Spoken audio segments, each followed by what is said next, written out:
Good evening and welcome to News Channel 8. I'm Jerome Aegean, and here's some of the top stories we have for you tonight. Get your tickets out as we take you to St. Thomas for the $500,000 drawing. Infield Green residents are angry. We'll tell you why. And the brand new law enforcers are ready to serve. These stories and more are up next on News Channel 8.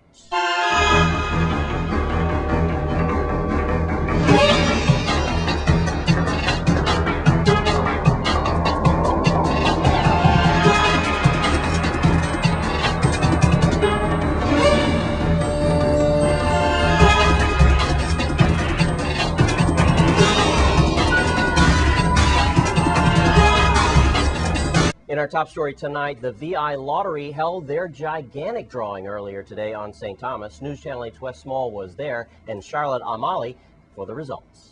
Thanks a lot, Jerome. Wow, somebody kidnapped me and took me to St. Thomas. Hey, you know why I'm here, folks. It's $500,000 lottery. And first of all, I want to thank the VI Lottery for treating the cameraman and I like royalty, you know. And that's Miss Clifford, Director of Operations, and Miss Trent, who is the board chair. I have these two beautiful ladies here standing next to me, Miss Gums and Mary Magdalene over here. Two top lottery dealers here in Charlotte Amalie and St. Thomas. And just in case you want to know, $500,000, 30342. That was it. $500,000, 30342. Of course, you all check that out on our half-hour lottery show that we have. Well, I'm going to start with you, Miss Gums, right? Yes. And hon, I know these are hard times and everything, but how'd you do with this couple of weeks sales with this big lottery thing? Did you do all right? Yes, I did. Yeah? Yes. You think you sold a winning ticket? No, I did not. No. Didn't you come close with the other ones, maybe? I came close to the first, but I did not sell the first prize. All right, but you ain't going to give up, right? No, no. You have a lot of customers? Plenty. And they always look for you, huh? Yes. You got a smile on your face and pretty dimples, so I could imagine that they love you, that's for sure. All right, they're just about winding down now. And Mary Magdalene said her phone is ringing. It could be a winning customer. Well, you got to answer your phone. I'll just talk to Miss Gums a little bit more. And now, when's the next drawing, Miss Gums? The next drawing is July the 7th. Oh, like the 4th of July weekend, that long one there. Yes. Well, how's everything over here in St. Thomas? I don't make it over here that much. St. Thomas is You guys are doing okay? Yes. I noticed one thing, Mary Magdalene, your gas is sky high, about 80 cents per gallon, more than ours. Yes, it is. Yeah. But it happens so I don't drive now. So that's cool with you. Yes. How did you do that? Did one of your customers get the top number? No, but I hope they got one of the others. All right. I haven't had time to check as yet. All right. It's at this time, folks, both of these ladies know our dear friend, Lee Carl. And it's only fitting that I give you an update on Lee Carl's health. You know, I know y'all miss him. And I was sitting in Lee Carl's chair where he always does this, you know. And I just wanted to give you all some information and hundreds and thousands of his fans out there. Channel 8 has been in touch with Lee Carl. He is out of the hospital in Long Island, out of the Veterans Hospital. He is in his daughter's home. Yes, he did lose half of his foot. I believe it's his right foot. The prosthesis is already on. He walks around with a walker, but his sense of humor is off the charts.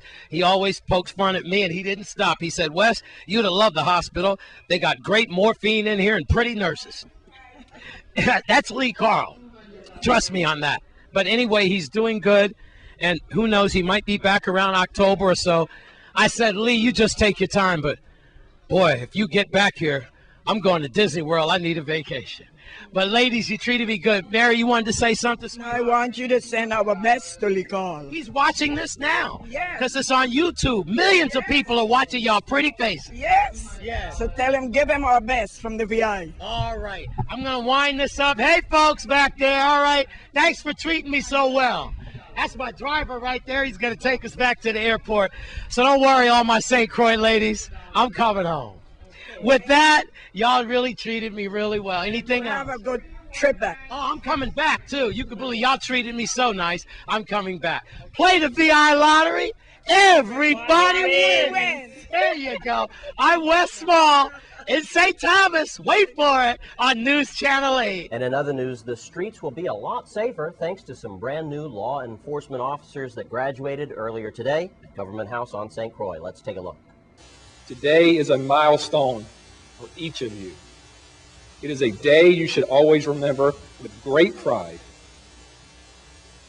as it is a celebration of your ambition and achievement of that ambition.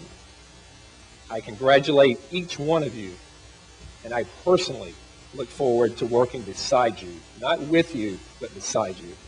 May God bless you and protect you always. Thank you.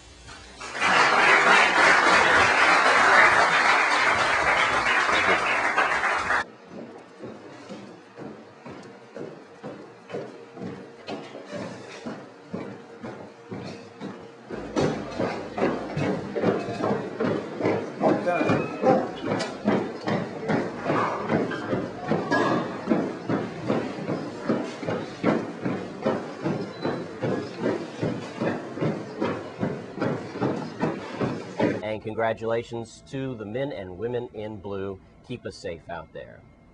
And the residents of Enfield Green are still in arms about the infrastructure of the area. News Channel 8's Wes Small files this report. Thanks a lot, Jerome. Here with Naomi Joseph. We all know her, that's for sure. Senate hopeful and detective for many years, especially domestic violence. No nonsense person. She's also a community activist. She is president of the Enfield Green Homeowners Association. Two things are going to be addressed with Naomi. One, the backup here, which is horrible. And remember what we went through when we came here for the storms. Not much has been done. And she's also going to talk about a proposed gas station, which is making a lot of noise in the press. All right, Naomi, let's go, Miss President. What's going on? Well, last year when we had the 100-year storm, our bridge collapsed the night before. And so when it collapsed, it clogged one. You can see here, that's a culvert there, the opening. Yes. That collapsed, so then we had a bottleneck effect back up onto Queen Mary. So the whole area flooded as a result of that. So now we're 7 months later, or 8 months later, and this is the one remaining culvert, and it's clogged. Look, nothing can pass there. And y'all still have children in this community and so forth.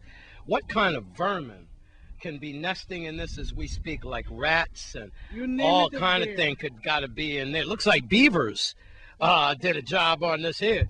Naomi, I asked you off camera who is responsible for this, and you say? Well, according to the government, it doesn't belong to them by law. The law is not clear. It doesn't specifically say that the waterways of the Virgin Islands belong to the government. And that's the reason why they said FEMA didn't fund the repairs of this particular bridge. Now, the roads in the estate are private, but the waterway under the road belongs to the government. But they say it doesn't belong to them. So we're at the mindset now. We have no heap of money. You see our roads are bad. Yeah. So at this point, we're ready to say, just clean it out and throw some stones in it and fix the road. Because the government doesn't feel like they need to address the culvert because it doesn't belong to them. And they don't really care whether or not water can pass through. It's obvious. Look at this. Well, this is what tax dollars are supposed to go towards. And so we're paying taxes, and this is what it's supposed to address. None of us, and this is not germane just to Enfield Green and its owners.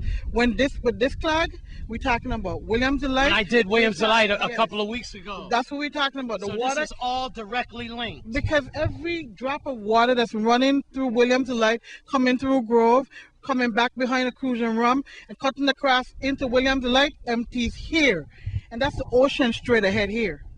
This is the mouth of the ocean. The water must pass here. And if we don't have an outlet, then we're going to have flooding upstream. Sure. And that's what we're having. And for some reason, the government doesn't see that this is important enough for them to address. News Channel 8 is all over this one. And when we come back, we're not finished with Enfield Green. Have you heard about the gas station proposal?